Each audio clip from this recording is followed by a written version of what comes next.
Okay, good morning.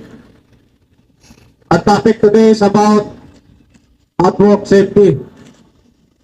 Outwork includes activities such as welding, grinding, cutting, and any task that produce heat, spark, and flame. All supervisors ensure a valid work permit issued before you start your work.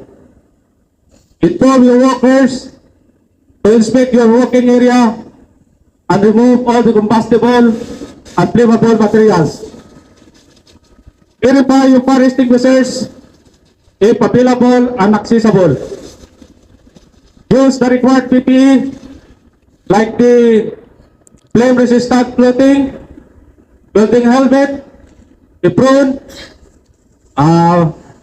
face shield, safety glass, gloves, and safety shoes.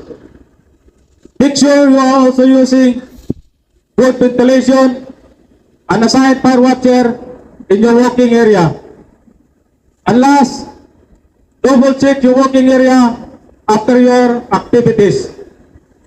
Remember, protect yourself, protect your co-workers, and protect the facility. That's all. Thank you. Okay, we will set our safety slogan. Are you ready? Hello. Safety! Safety! First. Safety! First. Thank you.